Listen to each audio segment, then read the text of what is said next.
Research Network Project International.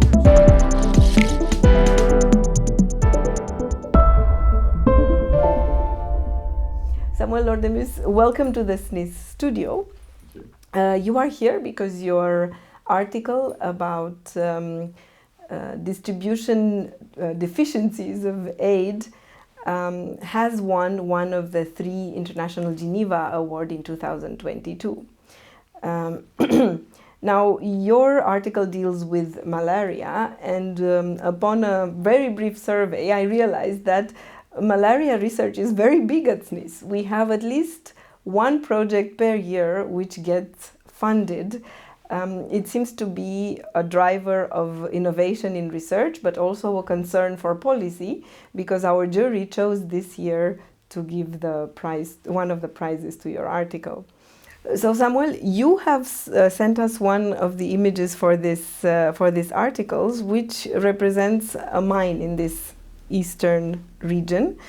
It's also the pretext to explain to us a little bit more about the article. This photo is actually very interesting because it really explains without much words what is going on in an artisan mine. So in artisan mining areas are small-scale mines that where miners work mostly informally. They are most of the time very poor, and you can see that they work in dreadful conditions. Most of the time they use chemicals to extract the resources, and these chemicals are very unhealthy. And on top of that, they also worked all day in stagnant water. And we know that stagnant water is the perfect condition for the proliferation of mosquito because of the breeding site of mosquito. And so that means in those regions, the proliferation of mosquitoes is very high. And we also observe that the risk of malaria exposure is much higher than in other areas where the stagnant water is not as abundant as it is in mining areas. And what your article says is that this type of area with quite high exposure to malaria risk also is neighbored by areas where there is less exposure to malaria risk. And yet, it doesn't seem that these areas receive more aid as compared with the other ones.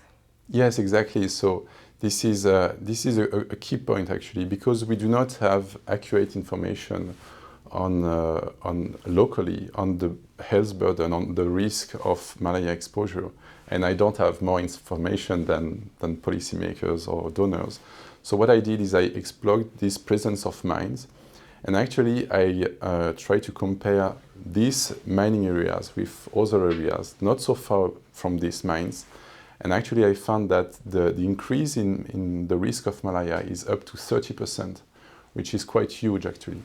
And on the other hand, we see that these mining areas do not receive their share of aid for malaria because the aid is pretty much the same from the non-mining to the mining areas.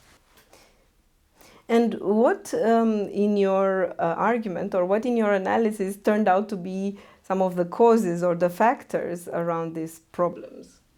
Well, it means that the cause is there are two causes basically.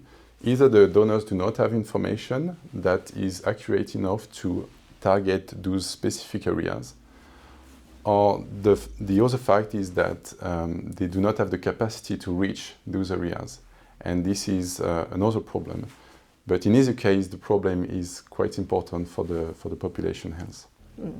Here, Samuel, is exactly what physical representation of what you've been telling us about access to the area. So this is, as we see, a line of cars blocked in the mud. How does this translate in a way in the data that you have found? Actually, when we see this photo, we somehow understand that it is extremely difficult, even for the donors, even with a lot of funding, because it means that when we don't have the infrastructure locally to improve aid, to improve the capacity, the local capacity, then it's not just a few millions. Sometimes it's just a lot of extra millions that need to be built for increasing the public infrastructure, increasing the local capacity, the human resources, and all of this requires a lot of money and a lot of effort, both from the locally, from the local state, but also from the donors.